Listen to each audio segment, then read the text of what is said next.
कि खुदावंद आज जब वचन मुझे मिले मैं उसे सीरियसली लूं, उस पर अमल लाऊं और फलों को लेके आऊं। प्रभु यीशु मसीह के सामर्थी नाम में हम मांगते हैं। पहला वचन आप पढ़ चुके हैं, प्रेरितों के काम 19 उसकी 11 से 16 आयत जो आपकी स्क्रीन के ऊपर था। परमेश्वर पौलुस के हाथों से सामर्थ के अनोखे काम दिखाता था, यहां तक कि रुमाल और अगोछे उसकी देह से स्पर्श कराकर बीमारों पर डालते थे और उनकी बीमारियां जाती रहती थी और दुष्ट आत्माएं उनमें से निकल जाया करती थी। एक वचन मैं पढ़ूंगा, इब्रानियां 2 उसकी 3 से 4, ताकि आपको कलीसिया को यह बात मालूम हो कि जो कुछ चर्च में हो रहा है वो पवित्र आत्मा की मर्जी से हो रहा है। जब आप लोग लाखों में पहुंच चुके हैं तो परमेश्वर लिमिटेड नहीं है, उसे भी यह मालूम है कि उसका स्पर्श आप तक कैसे पहुंचेगा। तो इसीलिए जब वो इजराइल से मैंने रिसीव किया था तो परमेश्वर ने कहा था यह तुम्हारे लिए नहीं है, यह लोगों के लिए है। और मेरे प्रेयर रूम में रहा, प्रेयर रूम में उसमें प्रेयर हुई और परमेश्वर ने कहा इससे सबको छूना है। और उसका रिजल्ट आपने थर्सडे देखा, किस तरह से जो प्रेरितों के काम में वचन पूरा होता था आपकी लाइफ में पूरा हुआ। और अभी टेस्टिमनीज की कभी बंद नहीं होगी, लगातार प्रेगनेंसी, लगातार हीलिंग, लगातार एड्स, कैंसर, कॉन्टिन्यू टेस्टिमनीज आप सुनेंगे इन जीसस ने। आमीन। इब्रानियां 2 उसकी 3 और 4 में लिखा, तो हम लोग ऐसे बड़े उद्धार से निश्चिंत कैसे बच सकते हैं जिसकी चर्चा पहले प्रभु के द्वारा हुई और सुनने वाले के द्वारा हमें इसका निश्चय हुआ। साथ ही परमेश्वर भी अपनी इच्छा के अनुसार चिन्हों और अद्भुत कामों और नाना प्रकार की सामर्थ्य के कामों और पवित्र आत्मा के वरदानों के बांटने के द्वारा इसकी गवाही देता रहा। बाइबल कहती है परमेश्वर चिन्ह के द्वारा, 2 तरह के चिन्ह, एक शैतानी चिन्ह है, एक परमेश्वर के चिन्ह है। जितने भलाई के लक्षण हैं वो परमेश्वर के चिन्ह हैं, वो हीलिंग, वो डिलीवरेंस, दुष्ट आत्माओं से आजादी। अगर ये शैतान की ओर से होगा तो शैतान को निकाल नहीं सकता। और जब दुष्ट आत्माएं निकलती हैं, जब आप उनको छूते हैं, आज लोग टेस्टिमनीज दे रहे थे थर्सडे कि जब ये मुझ पे टच हुआ तो 15 साल से डिप्रेशन की स्पिरिट मुझे टॉर्मेंट कर रही थी, लेकिन जब ये मुझे छुआ गया मुझे ऐसा हल्का महसूस हुआ और वो दुष्ट आत्मा मुझे छोड़ के गई। मुझे मालूम है मैं पूरी तरह से फ्री हो चुका हूं। अगर उसमें परमेश्वर की सामर्थ्य है और परमेश्वर आज भी एक सा रहने वाला परमेश्वर है तो वो लोगों को आज भी उसी रीति के साथ छू रहा है और ब्लेस कर रहा है। और बाइबल कहती है परमेश्वर चिन्हों के द्वारा, अद्भुत कामों के द्वारा, जो इस चर्च का नाम है the church of science and wonders, जो इस वर्ष से लिया गया है, कि परमेश्वर अपनी इच्छा के अनुसार चिन्हों और अद्भुत कामों और नाना प्रकार की सामर्थ्य के कामों और पवित्र आत्मा के वरदानों के बांटने के द्वारा इसकी गवाही देता रहा। परमेश्वर इसकी गवाही देता रहा। बाइबल कहती है जो पौलुस के हाथों से, जो पतरस के हाथों से परमेश्वर कार्य करता था, परमेश्वर उनके सुसमाचार के ऊपर मोहर लगाता था जब मिरेकल्स होते थे कि जो ये बोल रहे हैं ये मेरी ओर से बोल रहे हैं, अपनी ओर से नहीं बोल रहे। मेरा बिलीव है जो पवित्र आत्मा आपके बीच में कर रहा है आप उसे एक्सेप्ट करेंगे, आप उसको एम्ब्रेस करेंगे, आप उसके साथ हग करेंगे, आप उसको एक्सेप्ट करेंगे और अपनी बरकत का कारण आप खुद होंगे। आने वाले समय में परमेश्वर मुझे दिखा रहा है आप लोगों की लाइफ में एक इतनी बड़ी और स्ट्रॉन्ग टेस्टिमनीज आपकी लाइफ में बनने के लिए तैयार है। मैं आपको बता रहा हूं प्रोफेटिकली, मैं आपको विश्वास के शब्द नहीं दे रहा हूं या मैं आपको जस्ट विश्वास से नहीं बातें बोल रहा हूं। कुछ चीजें हम विश्वास से बोलते हैं कि आपकी लाइफ में ऐसा हो ऐसा हो, कुछ चीजें प्रोफेटिकली होती हैं जो आपकी लाइफ में बोली जाती हैं।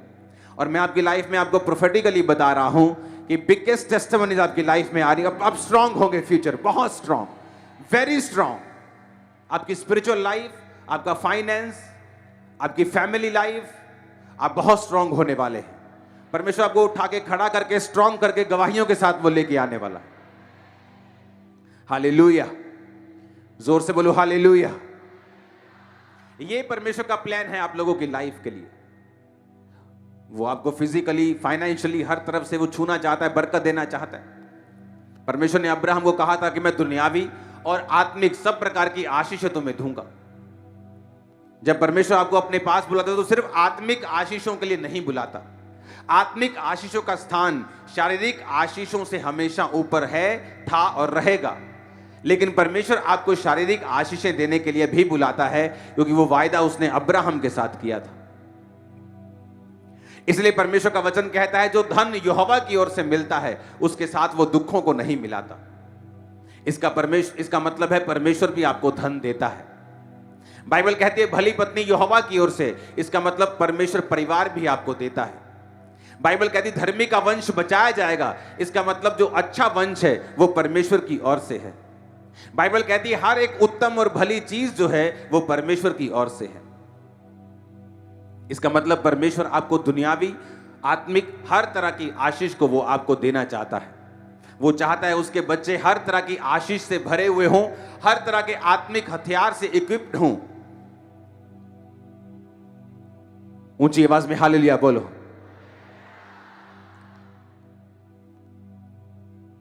आज किन लोगों की लाइफ में परमेश्वर काम कर रहा है जल्दी? आज कौन से वो लोग हैं जो अपनी लाइफ में फटाफट ब्लेसिंग्स को ले रहे हैं और परमेश्वर के कामों को कर पा रहे हैं? हाथ खड़ा करने की जरूरत नहीं।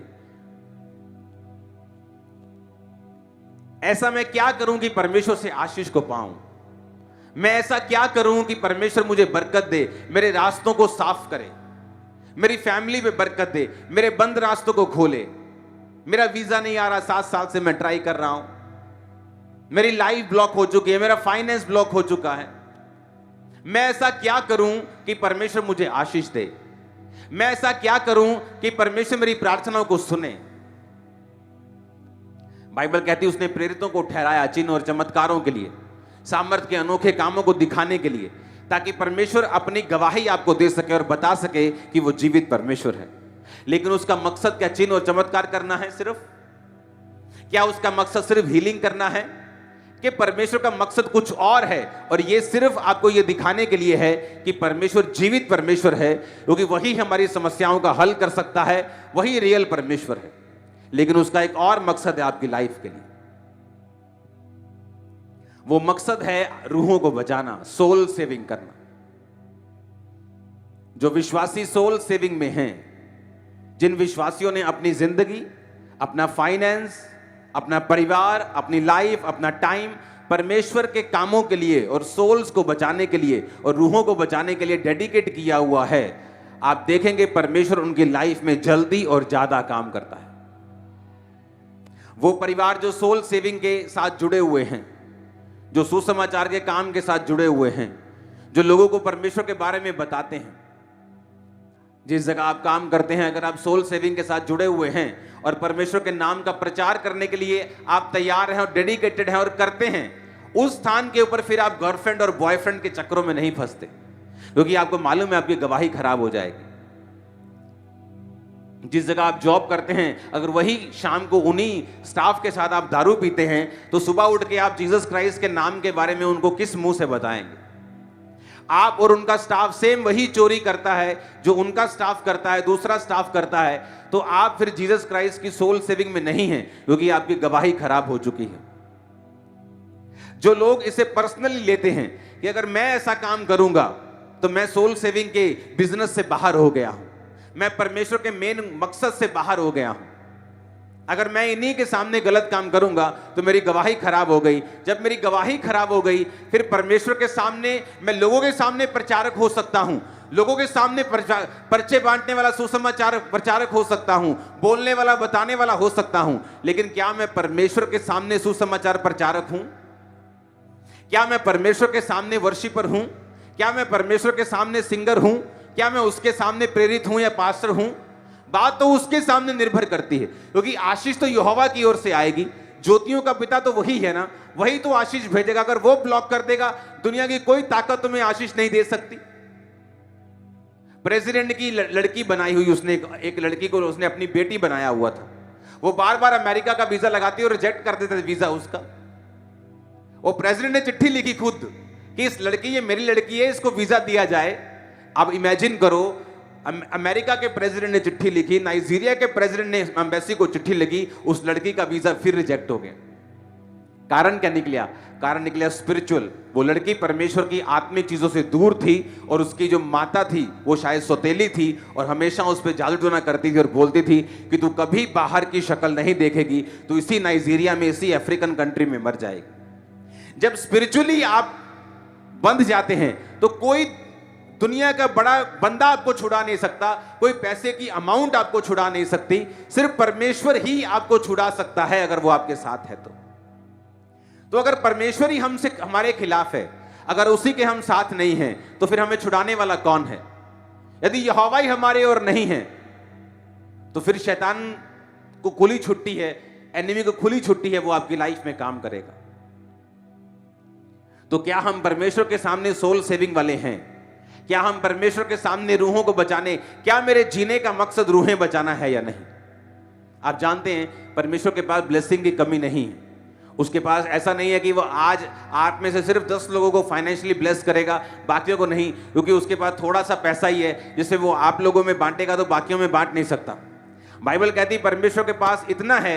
मैंने आपको बताया कि ऐसे ग्रह, ऐसे प्लैनेट्स हैं जो पूरे के पूरे, जिनकी जो सतह है वो हीरों से बनी हुई है। प्लैनेट्स हैं ऊपर, पूरी सतह हीरों की है। अगर उनको बेच दिया जाए तो $100 की इतनी ढेरियां लगेगी कि उनकी ऊंचाई चंद्रमा तक पहुंचेगी, इतना पैसा होगा। तो आपको क्या लगता है कि परमेश्वर के पास किसी चीज की कमी है? लेकिन कारण यह है कि क्या आपकी लाइफ, क्या आपका बिजनेस, प्रभु मुझे ब्लेस कर, क्यों? ताकि मैं अपनी बेटी की शादी कर सकूं, मुझे ब्लेस कर ताकि मैं अपने बच्चे को बाहर भेज सकूं, मुझे ब्लेस कर, मुझे बड़ा घर लेना है मुझे। लेकिन एक भी बार हमने नहीं कहा प्रभु मुझे ब्लेस कर, ये वाला भार चर्च का मैं उठाऊंगा, मुझे ब्लेस कर, 1 लाख पंफलेट मैं खरीद के बांटूंगा, मुझे ब्लेस कर, इतने लोगों तक सुसमाचार मैं लेके जाऊंगा, मुझे ब्लेस कर। लेकिन हमने ऐसा कभी नहीं कहा। परमेश्वर ने कहा तूने अपनी महिमा के लिए मांगा, मेरी महिमा के लिए नहीं मांगा। जब तू मेरे नाम से मेरी महिमा के लिए मांगेगा तो मेरा पिता तुझे देगा। हालेलुया।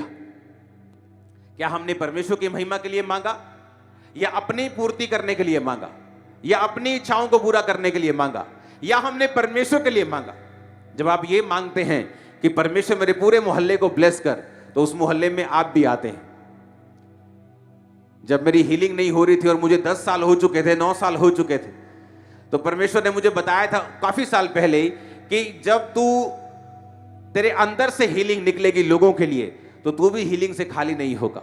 जिस नल में से पानी निकलता है वो नल खुद सूखा नहीं रहता। तो तू आशीष देता जा, तू लोगों को ब्लेस करता जा, तू लोगों को हील करता जा। तेरा समय आएगा जब मैं तुझे हील करूं। वो समय आया जब कंप्लीटली मेरे जीवन में परमेश्वर ने ऐसा काम किया जो कोई मेडिकल साइंस नहीं कर सकती थी। हालेलुया। लेकिन ऐसा कैसे? जब आपकी लाइफ परमेश्वर के कामों के लिए डेडिकेट हो जाती है। 2024 के लिए जब मैं प्रार्थना कर रहा था तो परमेश्वर मुझे विजन और दर्शन दे रहा था कि 2024 में हमें किस तरह से चलना है। अगर आपने देखा होगा 2023 कितना सक्सेसफुल साल रहा। 100 ब्रांचेस के करीब हम हो चले हैं। आज भी 3 ब्रांचेस की ओपनिंग है। 100 ब्रांचेस के करीब हम हो जाएंगे 1 महीने के अंदर अंदर। चर्च बढ़ा, ये पंडाल को 3 गुना किया गया। आज 3 गुना से भी ज्यादा लोग बैठे हैं। हर तरफ से परमेश्वर ने ब्लेस किया। लाखों लोगों तक पहुंचा, तो करोड़ों लोगों तक, लाखों भी नहीं, करोड़ों लोगों तक सुसमाचार पहुंचा। इंटरनेट के माध्यम से, डिजिटल मीडिया के माध्यम से। परमेश्वर ने मुझे बताया कि 2024 में हम उन लोगों तक पहुंचेंगे जिन लोगों तक इंटरनेट नहीं पहुंचता, जिन लोगों तक यूट्यूब नहीं पहुंचता, जिन लोगों तक फेसबुक नहीं पहुंचती, जो गांव में बैठे हैं, बिहार में कहीं, यूपी में कहीं, महाराष्ट्र में कहीं। हो सकता है वो जब वचन को सुनेंगे आपके चर्च में नहीं आ पाएंगे, आपके चर्च के ब्रांच के मेंबर भी नहीं बन पाएंगे, इतना दूर होंगे, लेकिन वो जीसस क्राइस्ट के चर्च के, उसकी बॉडी के मेंबर बन जाएंगे, जो हमारा मेन मकसद है करने का।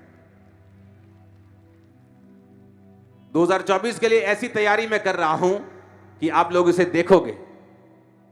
जहां तक सुसमाचार नहीं पहुंचा, जहां तक हम नहीं पहुंच पाए, 2024 में परमेश्वर हमें लेके जा रहा है। और मैं आपको बता रहा हूं, आज क्यों कलीसिया अपनी आशीष के लिए रो रही है, आज क्यों कलीसियाएं अपनी आशीष के लिए परमेश्वर से भीख मांग रही हैं? क्योंकि कलीसियाएं सुसमाचार के बिजनेस में नहीं हैं, कलीसियाएं सोल सेविंग में नहीं हैं।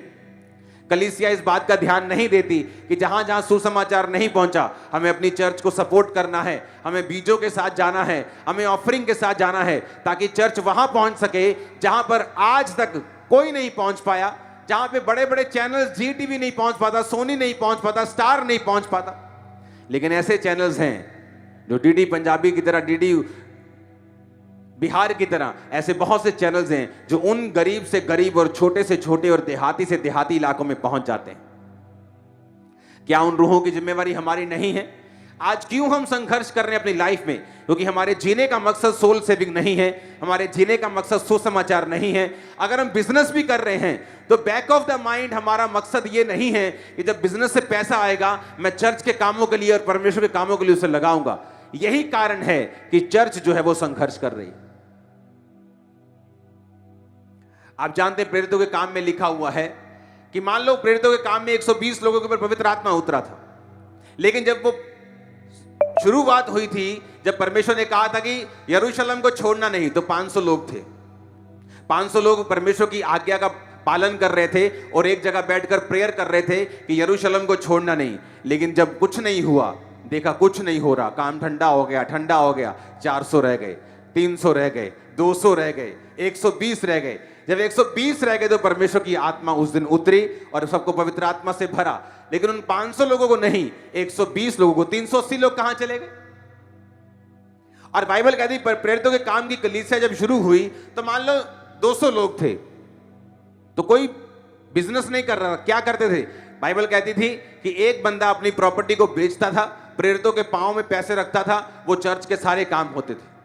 लेकिन अगली लाइन में बाइबल में यह लिखा है कि प्रेरितों के पास जो लोग थे उनमें से कोई भी दरिद्र नहीं था, कोई गरीब नहीं था, कोई टूटा हुआ नहीं था। ऐसे कैसे हो सकता है? मान लो हम 200 लोग हैं,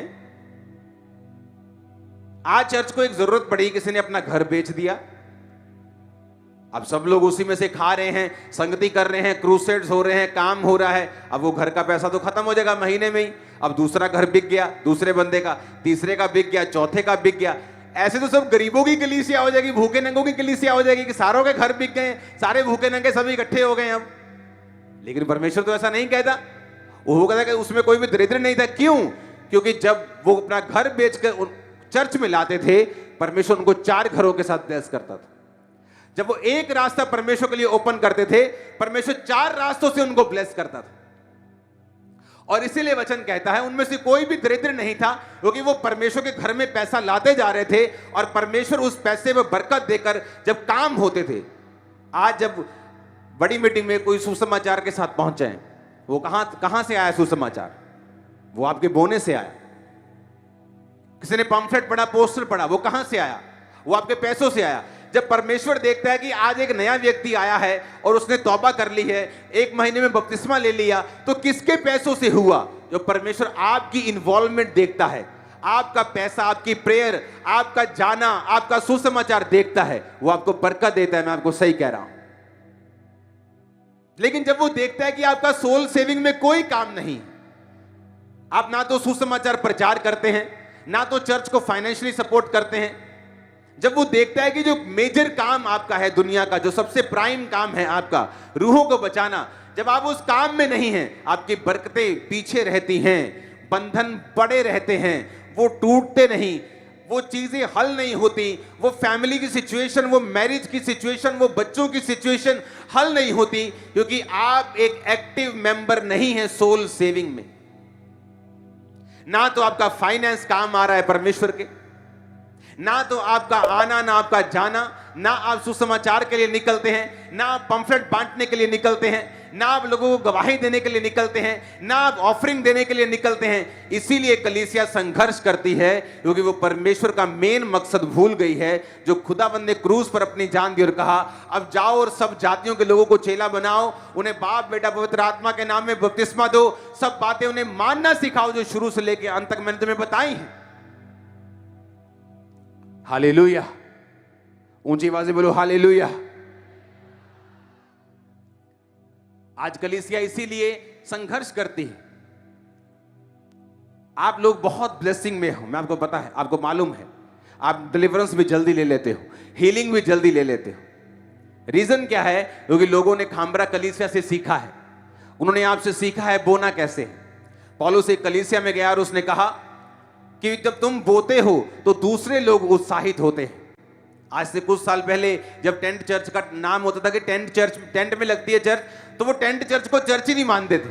बोलते ये भी कोई चर्च होता है? ये कोई चर्च थोड़ी है, ये तो टेम्परेरी कुछ है, टेम्परेरी, अभी 1 2 3 साल में निकल जाएगा। टेंट ऐसे ही लगा, ऐसे ही उखड़ जाएगा। लेकिन आज हर एक मेगा चर्च टेंट में, पंजाब की हर चर्च ने फॉलो किया, टेंट में जाना है, हमें भी टेंट में करनी। पहले क्या होता था?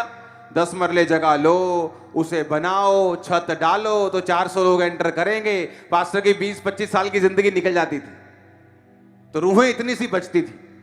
जब मैं खड़ा हुआ, मैंने कहा मुझे चर्च भवन अभी नहीं बनाना, जब तक एक फैलाव तक, एक नंबर तक मैं नहीं पहुंच जाता हूं, एक इतना फैलाव, इतने लाखों तक मैं नहीं पहुंच जाता हूं, तब तक मैं अपने आप को बाउंड नहीं करूंगा, जब तक मैं अनलिमिटेड एक लेवल तक नहीं पहुंचता जहां से मैं जितना मर्जी बढ़ सकूं। डिस्कंफर्ट हुआ, जो पास्टर्स कहीं लेना नहीं चाहते। आपकी ऑफरिंग में मेरा घर नहीं चलता, आपको मालूम है मेरा अपना बिजनेस है, उससे मेरा घर, आप जो बोते हैं वो काम में जाता है, इसीलिए आपका 100% जो आप बोते हैं वो खुदा के कामों में जाता गया, और आज कलीसिया यहां पे पहुंच चुकी है कि हम 100 ब्रांचेस के करीब हैं, 100 चर्चेस, ये आम बात नहीं। और बड़ी बड़ी चर्चेस, इफेक्टिव चर्चेस जो काम कर रही हैं, सुसमाचार दे रही हैं। हालेलुया। जब एक विश्वासी की जिंदगी सुसमाचार के लिए डेडिकेट होगी, आप बरकत को पाएंगे, आप आशीष को पाएंगे। जब परमेश्वर आपके बिजनेस को, आपके फाइनेंस को, आपकी लाइफ को, ताकत को, आपके गिफ्ट को, जब अपनी सोल और रूहों को बचाने के काम में देखेगा, वो आपको बरकत देगा, बंधनों को तोड़ेगा। आप जाके देख लो उन चर्चों में जहां पे सुसमाचार का काम नहीं होता, लोग सोल सेविंग में नहीं है, जस्ट संडे के संडे जाते क्योंकि वो क्रिश्चियन है, जस्ट सरमन सुनने के लिए जाते हैं, आधे घंटे का जस्ट सरमन सुन के आना है। आप जाओ और उनके घर की कंडीशंस देखो, आपको सब ब्लेस नहीं मिलेंगे। ऐसे बॉन्डेजेस, ऐसे बंधन मिलेंगे जो अन्य जातियों के घर में भी नहीं है। ऐसे कर्ज काम करते हुए मिलेंगे जो अन्य जातियों के घरों में भी नहीं है, जबकि ऐसा होना नहीं चाहिए, क्योंकि कलीसिया का पहला काम है सुसमाचार को देना, लोस्ट सोल्स को, गवाची हुई रूहों को मिलना, उन्हें बचाना, उन्हें परमेश्वर के पास लेके आना। हालेलुया। मैं आपको आज इसलिए ये बता रहा हूं क्योंकि दिसंबर के 2nd वीक से एक स्पेशल प्रेयर्स को मैं स्टार्ट करूंगा, और वो 31 दिसंबर तक चलेगी। दिसंबर के 2nd वीक से लेकर 31 दिसंबर तक उसमें स्पिरिट की फीलिंग होगी, उसमें आत्मा की भरपूरी होगी, उसमें सोल सेविंग होगी, उसमें हीलिंग होगी, डिलीवरेंस होगी। और 31 आते आते 24 जब आप पहले को एंटर करेंगे, आपके पास एक स्पष्ट टारगेट होगा कि 2024 में मैं खुदा का एक सेवक बनके, उसका सोल्जर बनके, उसका सिपाही बनके रूहों को बचाने का काम मैं आपको बता रहा हूं। 2024 आपके लिए एक्सट्रीमली ब्लेस्ड होगा, एक्सट्रीमली ऊपर के लेवल का ब्लेस्ड होगा। हालेलुया। ऊंची आवाज बोलो हालेलुया, आमीन। तो क्या मेरी लाइफ सुसमाचार के काम के लिए डेडिकेटेड है? ये मुझे देखना पड़ेगा।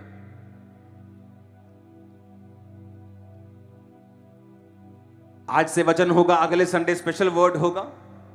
आपको तैयार रहना है कि 2024 में जो परमेश्वर ने विजन दिया है, हमारे अपने मसले बताओ अब क्या रह गए।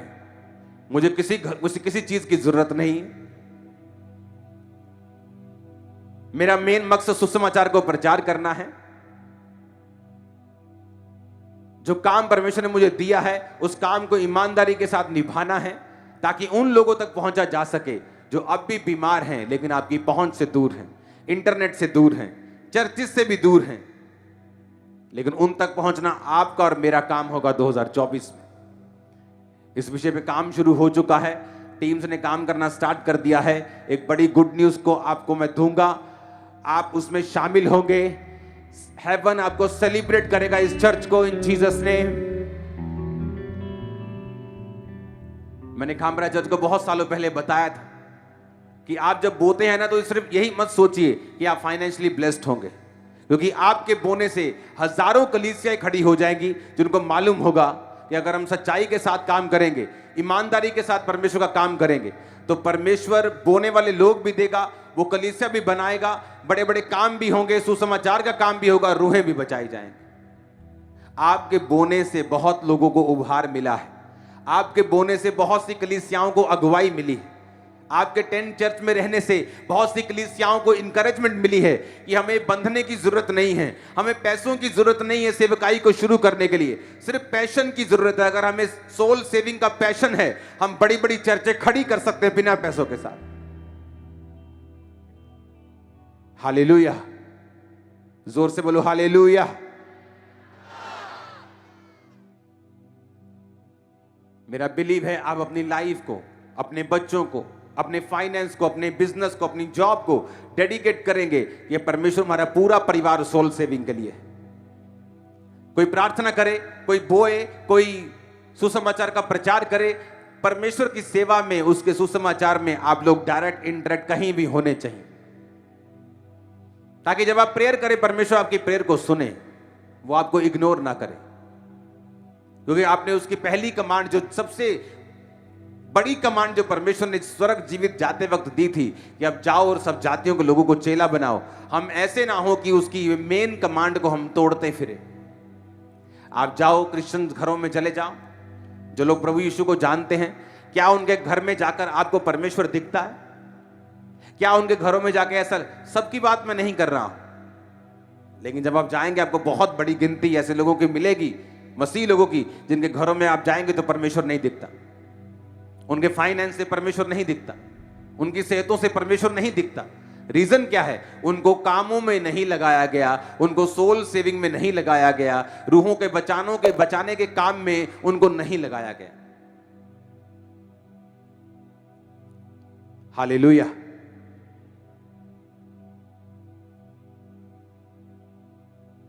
दूसरा कुरिन्थियों 9 उसकी 8 आयत में लिखा है, परमेश्वर सब प्रकार का अनुग्रह तुम्हें बहुतायत से दे सकता है, जिससे हर बात में हर समय सब कुछ जो तुम्हें आवश्यक हो तुम्हारे पास रहे, और हर एक भले काम के लिए तुम्हारे पास सब कुछ हो। परमेश्वर चाहता है हर एक भले काम के लिए तुम्हारे पास सब कुछ हो। कौन सा भला काम? लोगों को बचाना, परमेश्वर तक उन्हें लेके आना, सुसमाचार का प्रचार करना, एक गरीब को उठाना, उसे परमेश्वर के करीब लेके आना। परमेश्वर कहता है तुम्हारे पास भले काम के लिए सब कुछ हो। तुम्हारी ऐश प्रस्ती के लिए वो नहीं कह रहा, लेकिन भले कामों के लिए कह रहा है। मेरा बिलीव है, आप जानते हैं कलीसिया में ब्लेसिंग कब आती है? ये बहुत बड़ा एक सीक्रेट है जो आपको मालूम होना चाहिए। कोई भी कलीसिया अपनी प्रेयर से ब्लेस नहीं होती, याद रखना। कलीसिया तब ब्लेस होती है, और अगुवा क्यों खड़ा होता है मैं आपको यह भी बताता हूं। अगुवे का काम क्या है? सिर्फ प्रीच करना नहीं, उसका काम है जो परमेश्वर इस एरिया के लिए प्लानिंग रखता है, उस प्लानिंग को बाय प्रेयर समझना। परमेश्वर मैनेजमेंट का परमेश्वर है। वो मूसा से बात करता था, मूसा हारून से बात करता था, हारून राजा से बात करता था, या हारून लोगों से बात करता था। ऐसा नहीं था कि सब आगे बोले मूसा मूसा, प्रभु ने मेरे नाम निकाल के दिया, प्रभु ने मुझसे भी कुछ कहा है, सुन ले मूसा, मैं भविष्यवाणी कर रहा हूं। ये बेवकूफियां आजकल के लोग कर सकते हैं, क्योंकि परमेश्वर ऐसा नहीं करता। वो मूसा से बात करता था। एक सेवक का काम है परमेश्वर के प्लान को समझना, कि परमेश्वर क्या चाहता है, उसके बाद उस प्लान को चर्च को बताना। और आपको मालूम है, जो चर्च का बिलीवर उस प्लान में परमेश्वर के दास के साथ, खुदा के साथ खड़ा होगा, वो ब्लेस होगा। ये एक लौता कारण है आपकी ब्लेसिंग का। चाहे किसी को ये नहीं मालूम कि वो परमेश्वर के दास और चर्च के साथ खड़ा है, लेकिन उसके काम ऐसे हैं कि वो खड़ा है। कैसे?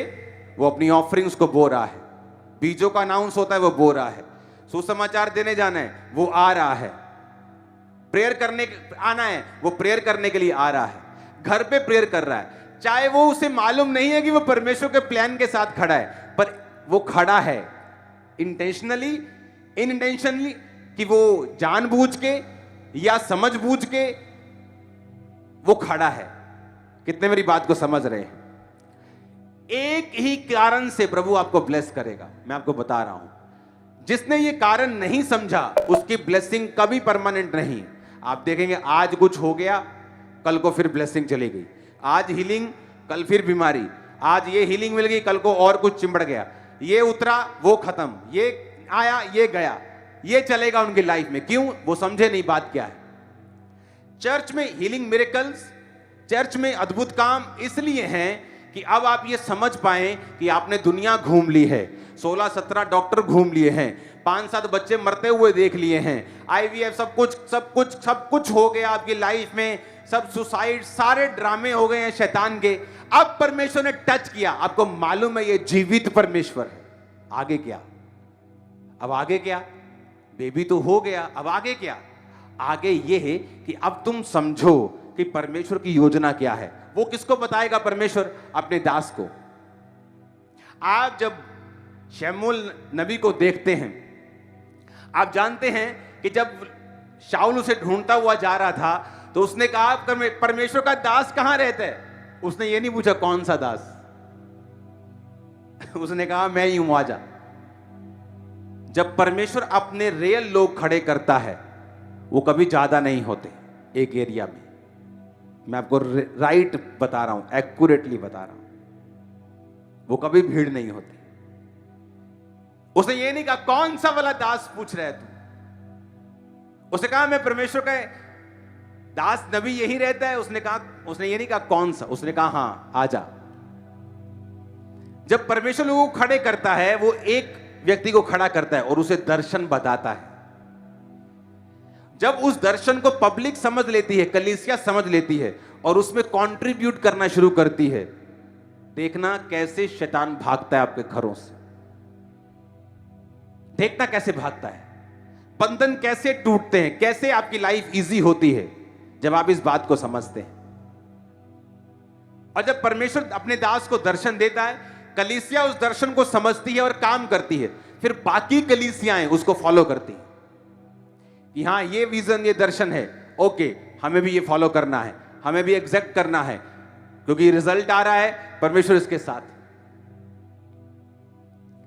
अब जब मैं आपको बता रहा हूं 2024 के लिए परमेश्वर का प्लान क्या है, वो आपको मैं आज, अगले संडे, थर्सडे आपको कंटिन्यू बताता जाऊंगा और हम उससे फॉलो करते जाएंगे। मैं आपको बता रहा हूं, आप परमेश्वर को ऐसा काम करेंगे, वो आपको हक कर लेगा, जफ्फी डाल लेगा आपके साथ। मैं बता रहा हूं आपको,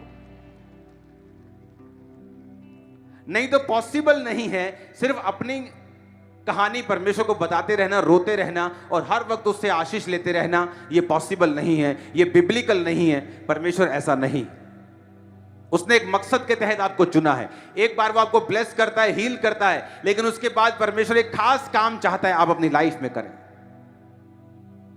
हालेलुया। आप क्या करेंगे? आज से आप प्रेयर करनी स्टार्ट करेंगे। आप अपने बीजों को जमा करना शुरू करेंगे।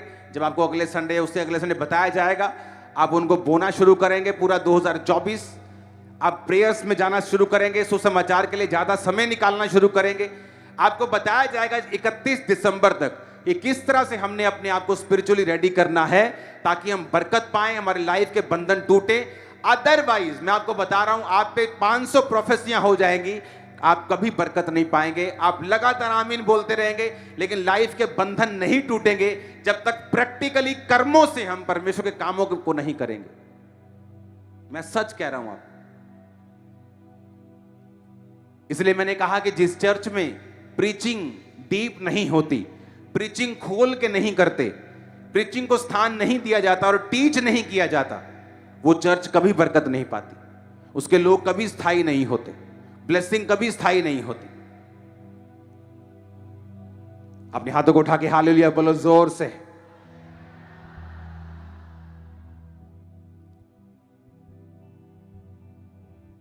आपको जब परमेश्वर के साथ आपको आपका रियल मकसद समझ आ जाता है, आपको मालूम हो जाता है ओके ये काम करने के लिए मैं बुलाया गया हूं। जब आप अपनी लाइन पकड़ लेते हैं, उस ट्रैक को पकड़ लेते हैं, तब मंजिल फिर दूर नहीं होती, वो आती जाती है। हर कुछ घंटों के बाद नया स्टेशन, हर दिन के बाद एक नई ब्लेसिंग, हर महीने के बाद एक नई ब्लेसिंग, क्योंकि आपने राइट ट्रैक आपका पकड़ लिया है। हालेलुया। जब तक राइट ट्रैक नहीं पकड़ा तब तक प्रॉब्लम है। जब तक एक राइट ट्रैक पकड़ लिया, हमें मालूम है कि मेरी लाइफ, मेरा फाइनेंस, मेरी बॉडी, मेरा एवरीथिंग मेरा परमेश्वर की सेवकाई के लिए, उसके दर्शन के लिए। हालेलुया। सुसमाचार का जो काम है, जब बर्थडे मीटिंग्स होती थी, आप इमेजिन करो, मैरिज से पहले मैं अपने बर्थडे के केक को मैं सेलिब्रेट नहीं करता अपना बर्थडे। सिर्फ चर्च में अगर हो गया टाइम तो चर्च में ही हो गया, घर पे कोई केक। मेरा टोटल कंसंट्रेशन सोल सेविंग की ओर रहा शुरू से। मुझे कपड़ों का शौक नहीं, किसी चीज का शौक नहीं। जब मुझे कोई बोलना कि शॉपिंग करने चलते हैं, मुझे चिढ़ आती है अंदर से, आई तेरी तो क्या बोलती है। और आपका ये फेवरेट काम हो सकता है, चलो चलो बहन जी नवा सूट आया, लेकिन मुझे दिल नहीं करता। वो संडे थर्सडे आप मेरे कपड़े देखते हो, बाकी मैं पजामे में होता हूं। हालेलुया। मेरा मेन, मुझे तब टारगेट समझ आ गया कि मेरा टारगेट क्या है। मेरा सारा ध्यान, मेरी कंसंट्रेशन, मेरी फायर, मेरी पावर, एवरीथिंग मेरा उधर है। आपने मुझे थर्सडे और संडे के अलावा अपने घर से बाहर कभी नहीं देखा होगा। आप करके दिखाओ। उसी घर में आपको रहना है हर रोज, आप नहीं कर पाएंगे। लेकिन जब आपका मकसद बड़ा हो जाएगा कि सुसमाचार, आपको बैठना है, आपको प्रेयर करनी है, आपको प्लान करना है, आपको बिल्ड करना है, आपको सिस्टम बनाना है, आप आराम से कर लोगे। लोग दुखी हो गए कोविड में, हाय यार करो निकलिए, और मुझे कोई फर्क नहीं था क्योंकि मैं रहता ही, मेरा लाइफस्टाइल ही वही था, रहना ही घर में है, तो मुझे कोई फर्क नहीं पड़ा। बल्कि कोविड में अपने घर से मैं ज्यादा निकला हूं, क्योंकि आप लोगों की हेल्प करने के लिए, राशन बांटने के लिए हमें रोज घर से निकलना पड़ता था। कोविड के टाइम आप घर के अंदर थे, मैं घर के बाहर था। कोविड के बाद आप घर के बाहर आ गए, मैं घर के अंदर चला गया। कारण सुसमाचार, कि मुझे एक काम करना है और उसी के पीछे चलना है। और रिजल्ट आपने देखा, पंजाब ने रिजल्ट देखा है, इंडिया ने रिजल्ट देखा है। हालेलुया। और यही बात मैं आपसे कह रहा हूं, मैं आपको बता रहा हूं, मेरी लाइफ के मसले कभी हल नहीं होते अगर मैं अपना जीवन, अपना पैसा डेडिकेटली परमेश्वर को नहीं देता। आमीन। जब मुझे मालूम हो गया कि मेरा सब कुछ परमेश्वर के लिए है, तो जब वो देखता है आपको अपने कामों में लगा हुआ, मैं आपको बता रहा हूं, ऐसे बहुत से एक्सीडेंट्स, इंसिडेंट्स, चीजें, अटैक्स आपकी लाइफ के लिए शैतान तैयार कर रहा होता है, लेकिन जो खुदाबंद आपको सेवा में देखता है वो होने नहीं देता, वो होने नहीं, वो कैंसिल कर देता है। लेकिन जब वो आपको अपने मकसदों में चलता हुआ देखता है, फिर आप स्टोरीज सुनते हैं, सन इसमें मेरे साथ ये बड़ा हादसा हो गया था, उसके बाद हम कभी ऊपर नहीं आए, सन फलाने में हमारे साथ ये हो गया था, इस साल हमारे साथ। क्यों? क्योंकि हमारी लाइफ डेडिकेटेड नहीं है परमेश्वर के कामों के लिए, और हम एक्सीडेंट प्रूफ नहीं हैं। फिर कुछ भी हो सकता है। एक गाड़ी जिसकी इंश्योरेंस नहीं है, इसका मतलब ये नहीं वो चलती नहीं, वो चलती तो 10 साल चलेगी, लेकिन जिस दिन एक्सीडेंट हुआ किसी काम की नहीं रहेगी, क्लेम नहीं मिलेगा। जो लोग सोल सेविंग में हैं वो इंश्योर्ड हैं, उनकी इंश्योरेंस हो चुकी है, परमेश्वर उनके संग है। वो शैतान को डांटेगा, वो आपके बच्चों के विषय में शैतान को डांटेगा, आपकी सेहत के विषय में शैतान को डांटेगा, वो राइट टाइम पर आपको सब कुछ देगा, वो सारे सप्लाई को करेगा। हेवन आपके साथ होगा इन जीसस नेम। आप तैयार हैं सुसमाचार के कामों के लिए? पहला काम प्रेयर। कल से आप स्पेशल प्रेयर्स में रखेंगे कि परमेश्वर जो अपने दास को जो विजन दे रहा है 2024 के लिए, उस विजन में उसका साथ दे, रास्तों को खोल, डिवाइन हेल्पर्स को भेज, अपनी ऑफरिंग्स को आप जमा करेंगे और उसे हैवी नंबर्स में आप लेके आएंगे। प्रेयर्स, फास्टिंग, सुसमाचार टीम का आप हिस्सा बनेंगे सुसमाचार को बांटने के लिए। आप लोगों को जीसस के बारे में बताएंगे, जो चर्च में बताया जाता है आप उसे फॉलो करेंगे। मैं आपको बता रहा हूं, आप ऐसा करके अगर आप देखेंगे आपकी प्रेयर जो पहले उत्तर नहीं ला रही थी, अब वो उत्तर ला रही है। आपकी प्रेयर्स कबूल हो रही हैं, हीलिंग्स हो रही हैं, लाइफ आसान हो चुकी है, स्ट्रगल खत्म हो रहा है। वो पेन्स खत्म हो रही है, बेचैनी खत्म हो रही है। कई बार आपकी लाइफ बेचैनी में होती, आपको मालूम नहीं था मैं बेचैन क्यों हूं। ये बेचैनी किस चीज के लाइफ के अंदर? परमेश्वर आपको अपने करीब आने के लिए बोल रहा है। वो बेचैनी इसीलिए, वो आपको अपने करीब आने के लिए, अपनी सेवा में और बढ़ने के लिए आपको बता रहा है। अपने हाथों को उठाओ, अपने घुटनों पे आओ,